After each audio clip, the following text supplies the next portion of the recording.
Bien, buenos días. Hoy vamos a continuar con nuestra clase de modelado de sistemas relativizados. En la última clase estudiamos cómo el proceso, ¿no? Se tiene un objeto tridimensional, se pasa por proceso de visión que vimos en la clase anterior, que es todo lo que es visualizar el objeto dentro del plano de visión, cortar aquello que no se puede ver, etc. Y viene el proceso de sombreado, que es el proceso de coloreado.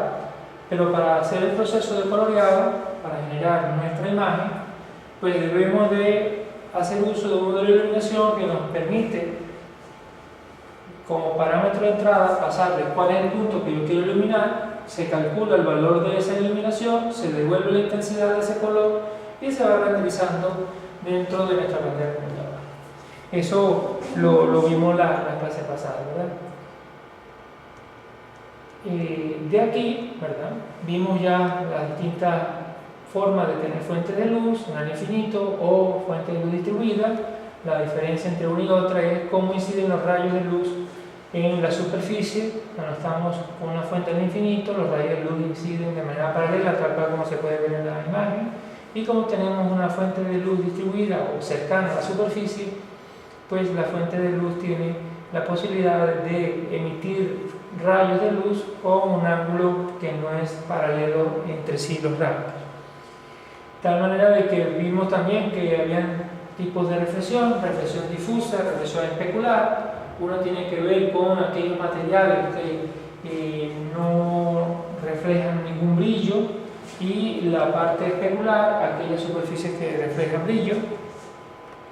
Vimos cómo es el comportamiento de la difusión de la luz cuando chocamos con una superficie que es opaca o tiene una superficie semimate, donde los rayos, ¿verdad?, parecen salir de ese punto. No hay una concentración de los haces de luz de la superficie, de tal manera que nuestro ojo o nuestro observador va a ver una superficie uniformemente iluminada, ¿verdad? A diferencia del caso del especular, donde hay una alta concentración de los rayos, en el punto donde choca la luz, se concentra, la distribución de los rayos de la luz es menos abierta, como el caso de la difusa, es más concentrada, de tal manera que allí, en ese punto, nosotros veremos el punto de brillo, ¿verdad?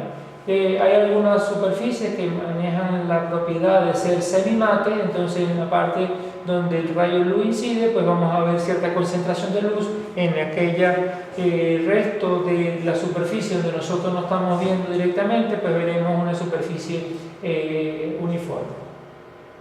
Vimos también la luz del ambiente, que es las distintas contribuciones que genera cuando se dispara un rayo de luz a la imagen. Y en esa imagen pueden haber objetos, pueden ser reflectivos o pueden ser opacos, y esa contribución se llama luz del ambiente. De tal manera que nosotros podemos tener para un modelo de iluminación tres grandes elementos: la luz del ambiente, la luz reflejada difusamente y la luz reflejada especularmente. De tal manera de que vimos el modelo para una iluminación del ambiente. Los objetos tienden a ser un poco más opacos, la dimensionalidad no se ve de manera correcta, ¿verdad? Pero se pierde el realismo visual. Y después vimos la parte de iluminación en función de la ley de Lambert, donde nos da las superficies lambertianas, donde nosotros podemos estudiar lo que es la reflexión lambertiana, donde se da la posibilidad de que un objeto, ¿verdad?, que tiene una superficie mate, la visibilidad o la difracción de esa luz, ¿verdad?, está en función de la normal de la superficie y la orientación del vector hacia la fuente de la luz. De tal manera que la intensidad efectiva se puede calcular de esa manera, y densidad efectiva, ¿verdad?, es igual a la intensidad de la fuente de la luz por el coseno del ángulo que forma la normal a la superficie con el vector que orienta hacia donde está la fuente de la luz. Eso se puede transformar, ¿verdad? Y la intensidad que vamos a calcular en ese punto es la constante difusa del material por la intensidad de la fuente de la luz por el producto punto entre el vector que se direcciona hacia la fuente de la luz, producto punto, vector normal a la fuente de la luz. De tal manera de que nosotros sabemos que el producto punto es de los vectores igual al módulo de cada uno de los elementos dividido por el coseno del ángulo. Podemos sacar el coseno del ángulo y despejar, y entonces sale esta ecuación que tenemos acá. Después vemos que la ecuación del modelo de iluminación, tenemos en este caso la intensidad que vamos a calcular en un punto determinado es la contribución del ambiente más la contribución que tenemos a la reflexión difusa. La contribución del ambiente, constante del ambiente por IA, más constante difusa por la intensidad de luz, producto punto entre el vector normal a la superficie por el vector que orienta hacia la fuente de la luz. Después viene una consideración donde el modelo, ¿verdad?, de cálculo para la intensidad de luz va a ser directamente proporcional a la distancia, y entonces nosotros obtenemos ese cálculo, ¿verdad? Pero se ha demostrado que experimentalmente ese cálculo I igual a K por IA más KD por IP entre la distancia al cuadrado por N por L, a pesar de que ese sería el modelo para poder calcular de manera matemática correcta la intensidad en un punto determinado, ese modelo no da resultados realísticos. Entonces se ha hecho una variante de ese cálculo donde para cuando hay contribución difusa, ¿verdad?, en vez de hacer la división KD por D entre D por D, se hace D más D sub 0, donde D sub 0 es una constante determinada experimentalmente en función del realismo que nosotros esperamos mantener, ¿verdad? La distancia D se mantiene, que es la distancia del punto donde choca la luz hacia donde está la fuente de la luz, y D sub 0 es una constante determinada de manera experimental, ¿verdad? Eso lo vimos en la clase pasada. Después viene la reflexión especular, que es la que tiene que ver con la parte de brillo, y entonces aquí vemos que cuando tenemos la superficie, tenemos la fuente de la luz, este es el vector orientación hacia la fuente de la luz, tenemos la normal a la superficie, esto ya lo conocemos por lo que hemos estudiado de la superficie lamentiana, y ahora vamos a ver cómo se refleja esa luz hacia el usuario que está observando el objeto. Entonces ahí vemos que tenemos uno es el vector reflexión y el otro el vector de orientación hacia donde se encuentra el observador. Y entre el vector de reflexión y el vector que orienta hacia el visor tenemos un ángulo. Entonces ahora en la fórmula, ¿verdad?, vamos a tener que considerar esos dos vectores. O sea, dónde está la reflexión, dónde está el observador para poder calcular y la contribución especular dentro del modelo de iluminación. La otra cosa interesante es que fíjense que la fuente de la luz está acá, la fuente de la luz incide, ¿verdad?, y eso se refleja. O sea, quiere decir que si el observador está aquí va a haber la reflexión aquí, si el observador está aquí va a haber la reflexión hacia allá, si el observador está allá va a haber la reflexión en función de donde él esté orientado. De tal manera que las regiones visibles en la superficie brillante son más estrechas, o sea, vamos a tener esos puntos de brillo, y esos puntos de brillo vienen en función de esta concentración del vector de reflexión, como vimos en las láminas anteriores cuando se trabaja con superficies brillantes. Las regiones visibles en superficie opaca son muy amplias, por la ley de Lambert, como la vimos. La máxima intensidad, ¿verdad?, o brillo lo vamos a tener a lo largo del vector de reflexión. La reflexión especular va a depender del ángulo que forma el vector de reflexión con el vector que orienta hacia el usuario. De tal manera que la intensidad especular va a ser igual a la intensidad de la fuente de la luz por un factor en función de ese ángulo que está entre el vector de reflexión con el vector de orientación hacia el usuario. Ahora bien, ¿cómo elegir la función f de phi? ¿Verdad? Entonces, es una función que va entre menos pi medio y pi medio, en función del ángulo, ¿verdad? Coseno elevado a la n de phi, donde n depende de las propiedades de la superficie. Quiere decir que si tengo una superficie de alto brillo, pues n va a ser mucho más grande; si es menos brillo, el n va a ser mucho más pequeño. La reflexión especular también depende del grado de incidencia, no solamente de phi, sino del grado de incidencia que está en orientación hacia la fuente de la luz. Fíjense que tenemos phi aquí, que es el ángulo entre el vector reflexión y el ángulo comprendiendo el vector reflexión y el vector orientación hacia el usuario, mientras que θ es el ángulo que existe entre la normal a la superficie y el vector de orientación hacia la fuente de la luz.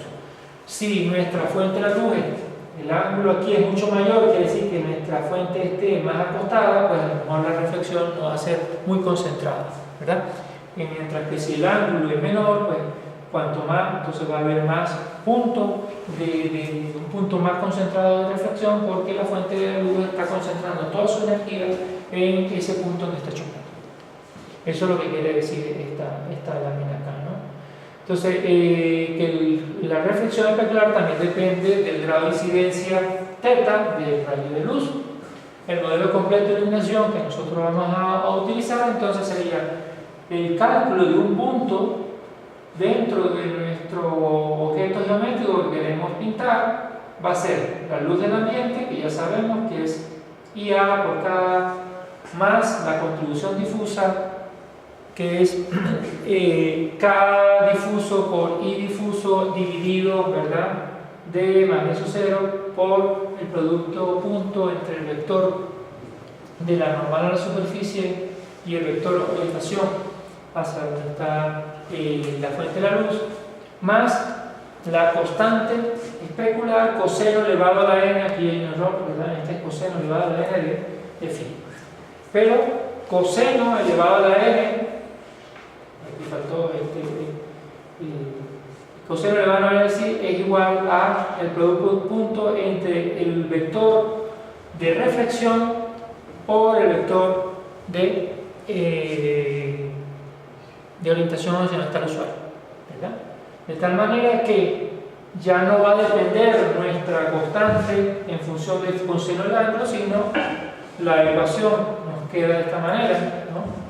K por IA más IP dividido entre D magnesio cero por KD por N por L más KS R por B, ¿verdad? R por D elevado a la N. Y este R por R elevado a la N. De tal manera que con esa fórmula, ¿verdad?, nosotros podemos tener el cálculo de iluminación para un punto. Pero fíjense que aquí es el modelo de iluminación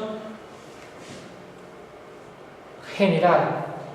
Hemos visto que nuestra iluminación está compuesta por 3 colores básicos: rojo, verde y azul. O sea, quiere decir que debemos de, en nuestro modelo de iluminación, si estamos trabajando con los colores, 4 colores no, aquí sería rojo, verde y azul, 3 colores. Los 3 colores rojo, verde y azul, entonces debemos de calcular una intensidad para el rojo, una intensidad para el verde y una intensidad para el azul, de tal manera que es la misma ecuación, ¿verdad? Constante del ambiente por intensidad del ambiente del rojo y la intensidad de la fuente de la luz, ¿verdad?, por R dividida entre D más de su cero, la constante difusa de la contribución roja, ¿verdad?, y OR, N por R, KS, R por B elevado a la N, ¿no? Entonces, para cada uno de los colores. Fíjense que aquí aparece OR, y OR representa el color difuso, en lo que corresponde. ¿Cuánto es la contribución difusa para el rojo? ¿Cuánto es la contribución difusa para el verde? ¿Cuánto es la contribución difusa para el azul? ¿Verdad? De manera que cuando nosotros vamos a calcular nuestro modelo de color, pues debemos de colocarle a nuestra fórmula, cuando invoquemos la función de coloreado de OpenGL, cuánto es la contribución de verde, cuánto es la contribución de rojo, cuánto es la contribución de azul, para generar el color, ¿verdad? Entonces quiere decir que con esta formulita nosotros vamos a calcular para un punto. O sea, quiere decir que si volvemos a nuestra forma original y resumiendo, ¿verdad?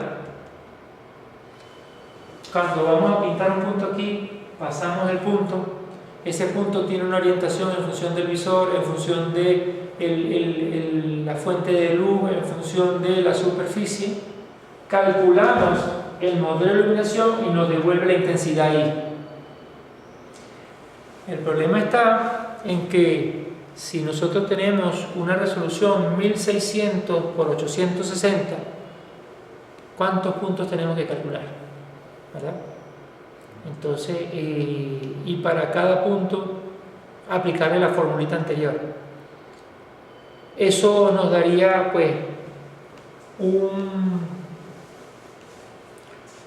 pintado de nuestro objeto, pero a pesar de ello, a pesar de que se podría estar calculando píxel a píxel la intensidad, pues el resultado no es completamente realista, a pesar del alto consumo computacional, porque hay un alto consumo computacional al hacer el cálculo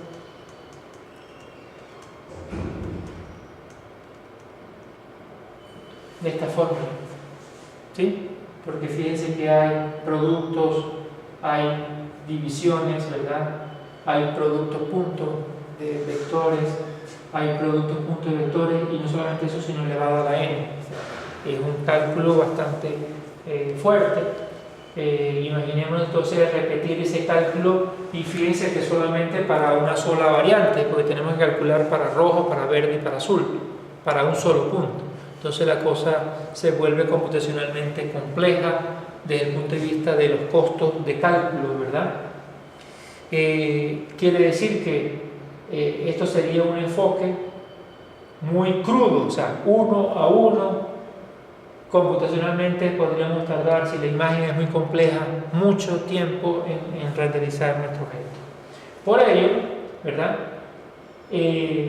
No solamente pensemos en que una imagen se genera con una sola fuente de la luz, una escena. Si nosotros vemos este salón, hay 1, 2, 3, 4, 6 lámparas, y en esas 6 lámparas tenemos que calcular la contribución que genera la fuente de la luz, su orientación con respecto a la superficie. Y entonces viene el otro problema, ¿verdad? Cuando tenemos múltiples fuentes de luz, entonces tenemos que hacer un cálculo para distintas fuentes de la luz, la sumatoria de la contribución de la intensidad del ambiente por la sumatoria de la contribución de la intensidad difusa por la sumatoria, ¿verdad? De U igual 1 hasta n, donde n es la cantidad de fuente de la luz que vamos a tener, y A es intensidad del ambiente, y D difusa, y S especular. Para después entonces nuestra I, que es la que queremos terminar, ¿verdad? Que queremos calcular, sería el término del ambiente más el término difuso más el término espectral. O sea, quiere decir que la complejidad de calcular un punto, y fíjense que solamente está para un punto, o sea, la contribución de las múltiples fuentes de luz para un solo punto. Y si tenemos que calcular 1660 por 860 para cada cálculo, y aquí nos estamos colocando rojo, verde y azul, ¿sí? Entonces se va esto a un término exponencial, ¿verdad? De tal manera que desde el punto de vista computacional es bastante costoso este modelo de iluminación. Y entonces aparecen unos modelos que vamos a ver a continuación, ¿verdad? Quiere decir que en la vida real existen dos formas para representación, computación gráfica de objetos, ¿verdad? Por aproximación de redes de polígonos y por aproximación de curvas paramétricas. O sea, quiere decir que nosotros podemos construir un objeto por medio de polígonos, como el caso de la copa, como el caso de la mesa, como el caso, o sea, quiere decir que construimos un objeto en función de un polígono que se forma una red. Si recordamos cómo construimos nuestra copa, fue usando barrido, ¿verdad?, a lo largo de un eje, y después spinning, rotación alrededor de un eje. La intersección de esos puntos, ¿verdad?, me dan un polígono, un cuadradito o un polígono no regular, o sea, que puede ser cuadrado, ¿no?, depende de cómo tengamos la línea. También es que esa sería una primera forma de construir objetos tridimensionales por una red de polígonos, pero hay otra que veremos también en clase, que es la aproximación por medio de curvas paramétricas, que serían entonces superficies de Bézier, superficies de Planck, etc. Más complejas, ¿verdad? Entonces, imaginémonos entonces ahora nuestra copita, para todos los puntos que tiene esa copa, para todos los polígonos, calcular el modelo de iluminación, ¿verdad? Sería bastante complejo. Y entonces aparece lo que vamos a llamar como método de sombreado. Fíjense que es importante rescatar aquí dos cosas, porque siempre tiende uno a confundirse, ¿no? Lo que acabamos de estudiar es el modelo de iluminación, el cálculo de I, que el cálculo de I es I igual a I del ambiente más I difusa más I especular. Eso está aquí. O sea, el cálculo de la intensidad de un punto. Pero ahora venimos al método de pintado. ¿Cómo hacer para que este señor no tenga, ¿verdad?, la estrategia de pintar punto a punto? Una estrategia podría ser pintar punto a punto. Esa estrategia es costosa computacionalmente. Pero como este señor también se construye en función de polígonos, ¿verdad?, ese objeto que yo tengo ahí se construye en función de polígonos, entonces ¿por qué en lugar de pintar punto a punto no pinto el polígono? Y entonces le doy al polígono el color, calculo un solo color y pinto ese polígono con ese color. Eso me está evitando calcular la intensidad para todos los puntos interiores del polígono, porque estoy asumiendo un solo color para el polígono. Eso nos trae otro inconveniente, como veremos en láminas posteriores. Si yo pinto un polígono de un color y otro de otro color, entonces la continuidad no va a ser muy interesante, o sea, no va a ser muy realística, ¿verdad? Sin embargo, hay formas como corregir eso. Entonces, bien, acabamos de terminar entonces este modelo de iluminación. Ahora vamos a pasar a esto, a lo que es el módulo de sombreado. O sea, ¿cuáles son las estrategias para el pintado, ¿verdad?, el coloreado de los polígonos? Entonces ya sabemos ya sabemos que podemos entonces construir objetos a través de una red de polígonos, que es la que estamos estudiando por ahora. Construir objetos a través de curvas paramétricas, que estudiaremos después, ¿verdad? Entonces concentrémonos a un objeto construido, ¿verdad?, por medio de red de polígonos. ¿Y cómo entonces vamos a pintar esa red de polígonos? Entonces dice, bueno, el modelo de iluminación da la intensidad de un punto sobre la superficie. Lo que acabamos de calcular, ¿verdad?, es la intensidad de un punto sobre la superficie. Y ahora viene la pregunta, ¿cómo se calculará la intensidad a través del objeto completo? Si consideramos que el objeto está compuesto por polígonos, entonces ¿cómo haremos para pintar eso? Entonces surgen dos estrategias, ¿verdad? Por cada píxel de la superficie, entonces calculemos nuestro color. Que el problema ya lo habíamos avanzado, ¿verdad? Muy costoso desde el punto de vista computacional. Pero además de lo costoso, es poco real. Entonces quiere decir que vamos a invertir una gran cantidad de tiempo para calcular píxel a píxel, para tener después una pintada del objeto, un coloreado del objeto que no es realista. O sea, quiere decir que perdimos el tiempo computacional, ¿verdad? Porque lo que uno desearía en ese momento es decir, bueno, no, voy a gastar desde el punto de vista computacional, hacer ese esfuerzo para tener lo más realista posible mi objeto. Pero no, es poco real. Fíjense que cuando vimos la constante difusa, cuando trabajamos la parte difusa, el hacer uso de la fórmula en función del inverso del cuadrado de la distancia, que es la realidad, o sea, quiere decir que cuanto más lejos está mi punto de iluminación, pues más opaco voy a ver mi objeto, pues nos da un resultado poco realista y tuvimos que hacer uso de un artificio que en vez de ser el inverso del cuadrado de la distancia, fuera el inverso de la suma de dos distancias. Una distancia D, que es la distancia hacia donde está el punto de iluminación, la fuente de iluminación, más un D sub 0, que es un valor experimental en función del TPC. Entonces, una estrategia sería, en conclusión, ir píxel a píxel. Vemos que no es lo que se hace. La otra es calcular la intensidad para algunos píxeles e interpolar el resto.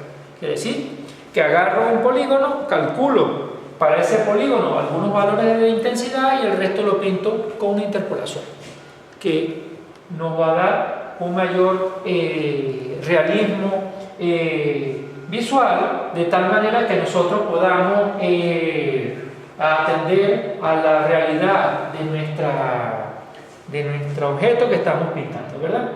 De tal manera que en esta clase, ¿verdad? Vamos a, es la que justamente la que vamos a comenzar ahorita, nos va a permitir entonces irnos hacia esta forma, que es calcular la intensidad de algunos píxeles y después pasar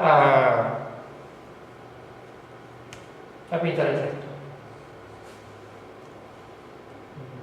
Entonces, ahora vamos a avanzar. Permítanme ver qué pasó.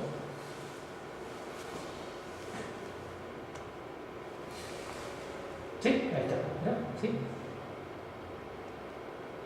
Ok. Entonces, bien. ¿Qué es lo que vemos?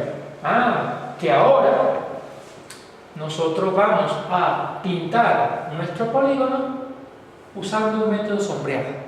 Y ese sombreado, ¿verdad?, va a ser sombreado interpolado.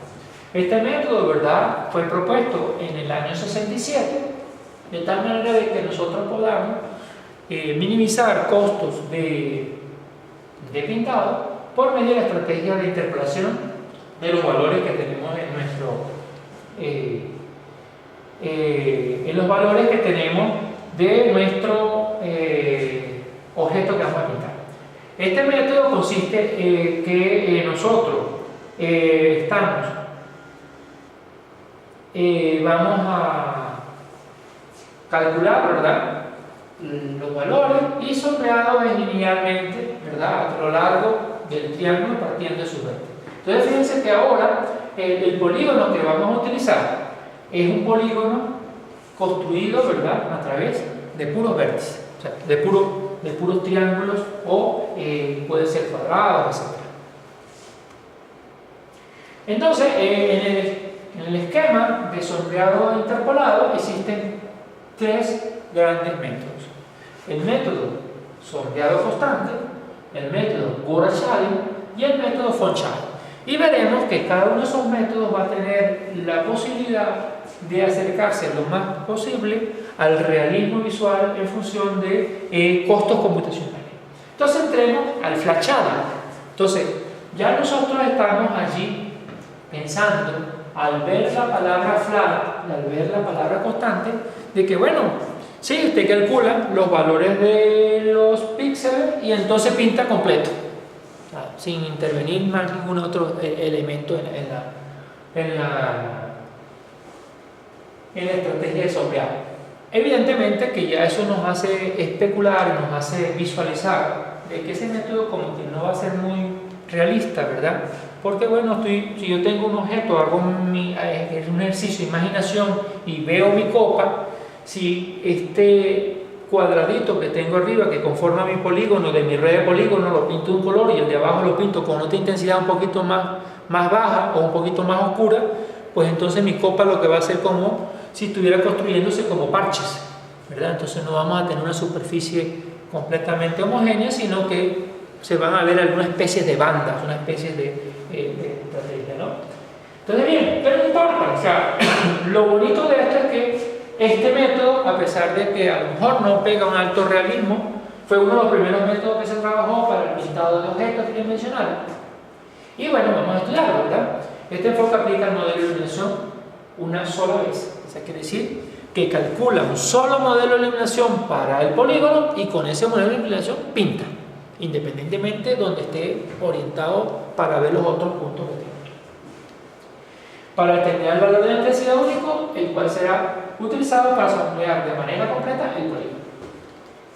Este enfoque es válido si se cumplen las siguientes asunciones, o sea, quiere decir que podría pegar muy bien si tenemos que la fuente de la luz se encuentra en el infinito. Sí, recordamos que cuando tenemos la fuente de la luz en el infinito, todos los rayos son paralelos, por lo tanto, pues allí no hay consideración en el ángulo de inclinación del rayo, ¿verdad? Encuentra el infinito tal que n por L, ¿verdad? Es una constante a lo largo de todo el polígono, ¿verdad? Porque el ángulo entre los dos vectores, ¿verdad? Recordando que n es el vector de la normal a la superficie y L es la dirección hacia la fuente de la luz, ¿verdad? Esos van a ser paralelos, entonces no hay mucha variante a lo largo de la superficie, porque a todo lo largo de la superficie va a tener el mismo ángulo de inclinación, porque estamos asumiendo la luz en el infinito. O sea, me paro aquí, pues la luz incide de igual forma que si me parara aquí, que me separara allá, que me parara allá, ¿verdad? Porque todos están llegando al mismo ángulo. Y como todos están llegando al mismo ángulo, aquí en esta esquina la normal es aquí y esta es así, o sea que el ángulo entre la normal y el vector de rayo de luz va a ser igual en cualquiera de los lados de la superficie. Entonces, quiere decir que cuando estamos con sombreado constante, podemos usar ese sombreado si asumimos que nuestra fuente de luz está en el infinito. La otra cosa interesante, bueno, así como asumimos que el vector está en el infinito, pues el visor se encuentra también en el infinito, de tal manera que n por L, ¿verdad? Vimos que cuando tenemos en la parte especular, depende del ángulo que forma la normal de la superficie con la orientación al vector del visor, ¿verdad? También es una constante a lo largo del polígono. Y el polígono representa la superficie actual que se está modelando y no es una aproximación, una curva, etc. O sea, quiere decir que el polígono es parte de ese objeto y no es una aproximación, no estamos usando ese polígono como una curva o una superficie aproximada por curva al objeto. O sea, quiere decir que el objeto que estamos modelando se presta a ser modelado por polígonos. O sea, no estamos haciendo una aproximación de una superficie por medio de polígonos, sino que justamente el objeto es de naturaleza poligonal, ¿verdad? Entonces, ¿cómo funciona eso? Bueno, se calcula la normal para cada uno de los objetos, ¿verdad? Quiere decir, aquí tengo un polígono, aquí tengo otro polígono, calculo la normal, una sola normal al plano que conforma el polígono, ¿verdad? Y esa normal es la que voy a utilizar para todos los puntos y para todo el sombreado de ese polígono, ¿verdad? Entonces se calcula la normal de cada cara del objeto y se aplica la fórmula de sombreado. ¿Cuál es la fórmula de sombreado? La fórmula de intensidad que nosotros, ¿verdad? Calculamos la intensidad, una sola intensidad, y pintamos todo ese polígono de un solo color. ¿Sí? Se utiliza un único tipo de sombreado por cada cara del polígono. O sea, quiere decir que aquí pintamos tal cual como nos da el modelo de iluminación, aquí y acá. Pero ¿qué va a pasar? Que aquí hay una división entre esos dos polígonos. Entonces, cuando nosotros hacemos ese esquema, nos vamos a dar cuenta de que este polígono, que tiene una inclinación distinta a este, va a ser pintado de otro color. ¿Por qué? Porque va a depender de la normal, ¿verdad? ¿Cierto? Y va a depender también de dónde está el visor, ¿cierto? A pesar de que estamos considerando que el visor está en el infinito y que el punto de iluminación está en el infinito, independientemente de eso, ¿verdad? Los objetos van a ser pintados de dos colores distintos, a pesar de que aquí, ¿verdad?, debería ser homogéneo. ¿Okay? Entonces, quiere decir que existe un drástico cambio de iluminación en el borde, aquí, lo que va a contribuir a que nuestro objeto no sea visto de manera real, sino sea visto como un esquema de parches, donde justamente aquí, fíjense que aquí hay un cambio en el gradiente, o sea, hay un cambio en la normal.